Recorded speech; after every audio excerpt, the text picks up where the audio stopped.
Carlos Rossi aqui comentando Red Crescer é uma Fera. Lembrando que esse vídeo pode conter spoilers, não é uma coisa que eu vou fazer sempre, mas eventualmente vai ter um spoiler ou outro para comentar. Aqui a gente tem uma situação, dá para considerar esse filme um exemplo de coming of age, né? Que é aquela coisa da idade vindo, que é um subgênero, um aspecto temático que está muito na moda lá nos Estados Unidos. Tem muitos filmes daquele cinema que estão trazendo esse aspecto nos últimos 5 anos aí.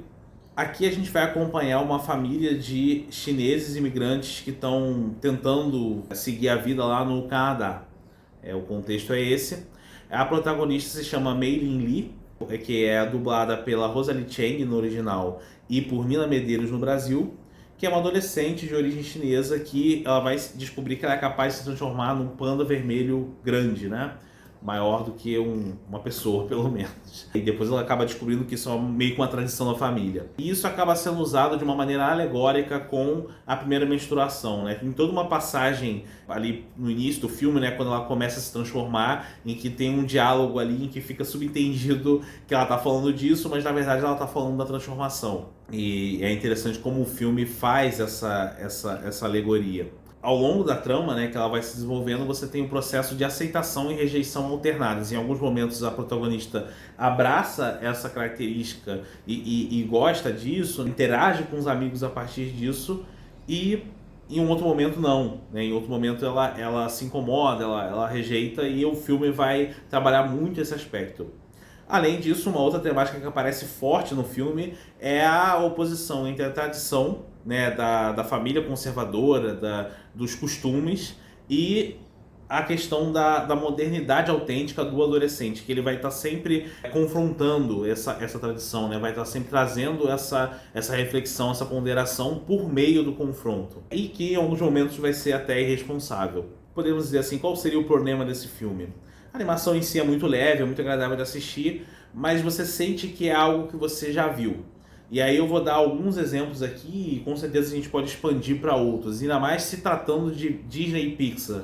Essa questão da ancestralidade chinesa, apesar de ter várias questões, né, nesse filme que a galera costuma comentar, a gente viu um pouco em Mulan, né, lá em 1998, né, a obra do Cook e do Bancroft, lá em 1998. Essa questão de se transformar em monstro em momentos inesperados a gente viu há muito pouco tempo lá em Luca, em 2021.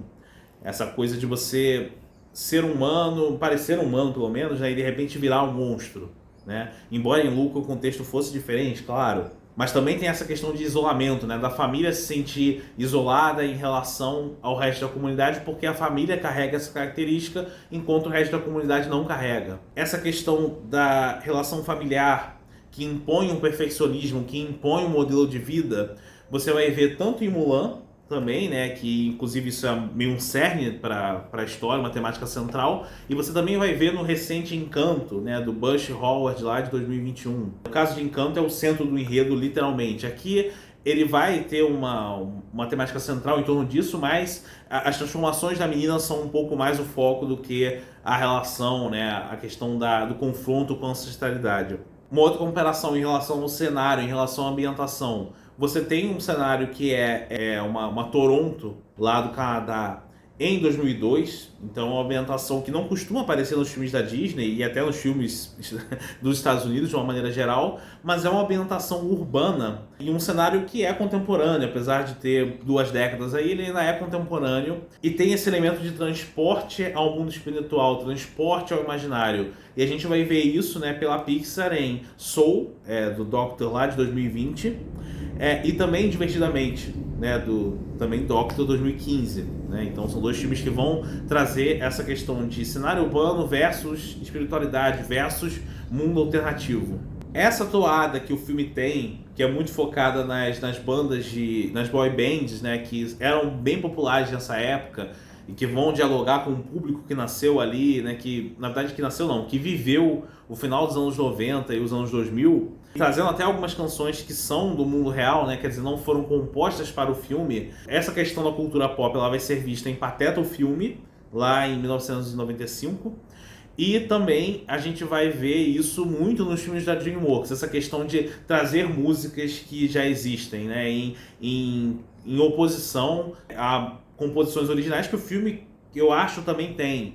Mas essa mescla é muito comum nos filmes da DreamWorks. E uma última referência aqui, talvez a mais forte delas, é que não é a primeira vez que a Disney brinca com essa coisa de se transformar em um monstro. Isso vai aparecer muito forte em Valente, que tem a coisa do cabelo ruivo ainda, né, do vermelho, né, lá em 2012. E você também tem o Irmão Urso, que até Valente já pode ser considerado uma cópia de Irmão Urso, né? Muita gente fez essa crítica na época que Valente surgiu, lá de 2003, Irmão Urso. Então, em resumo, é o seguinte: os aspectos técnicos do filme, né, a coisa assim da imagem, do visual do filme, e aí a gente vê principalmente na animação da fumaça, que é muito vívida, muito forte aí nessa animação, e também a coisa dos pelos do panda, que tem um realismo absurdo, como a Pixar costuma fazer. Isso realmente não tem o que falar, é impecável, é muito, muito interessante. E a questão da cultura chinesa inserida em um contexto de imigração, que é uma coisa tão corriqueira mesmo, né, para os asiáticos que moram fora dos países deles e tem que se adaptar a uma outra cultura. O filme tem méritos por trazer esse tema, ainda mais numa animação, num filme voltado para o público infantil. Mas, no frigir dos ovos, quando a gente soma tudo que o filme apresenta, você sente que é algo que você já viu em outros lugares. E isso não é usado para engrandecer a obra. De alguma forma, acaba só soando repetitivo mesmo. Em algumas questões, você tem uma verossimilhança um pouquinho ali elevada pro limiar assim do que é aceitável na relação entre a Meilin e a mãe dela. A mãe dela é dublada pela Sandra Oh no original e pela Flávia Alessandra aqui no Brasil. São alguns comportamentos da mãe que não condizem com a idade dela ou a forma que ela lida com a situação, sabendo que a filha ia se transformar muito provavelmente, forçam um pouco a barra para levar o enredo adiante, né? Isso incomoda um pouquinho. Por outro lado, o filme vai, como eu já mencionei, vai reverberar muito forte naqueles que viveram os anos 2000, né? Que tiveram a sua adolescência nessa época.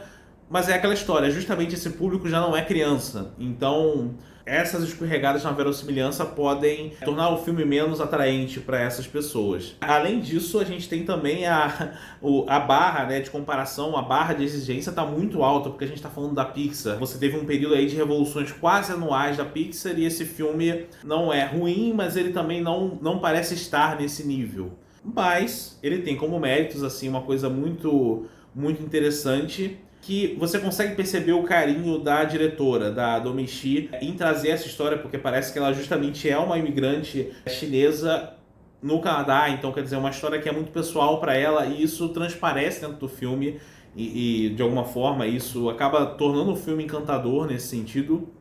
E ela consegue sim emocionar no clímax, traz elementos que ajudam na nossa conexão emocional e não dá para dizer, além da questão técnica que é impecável como sempre, que ela acaba sendo um marco na representatividade nos cinemas. Como muitas obras recentes têm sido, essa obra é mais uma e ela tem que ser exaltada por isso. Ainda que seja um enredo que a gente já viu em outros lugares, a gente não viu no contexto de chineses. Então, isso é importante e fundamental. É isso, pessoal. Também acompanhe no Instagram os comentários e a publicação associada. Se você gostou desse vídeo, curta, compartilhe, fale com seus amigos e continue aqui no canal para acompanhar outras animações e outros indicados ao Oscar. Um abraço, obrigado por me acompanhar até aqui.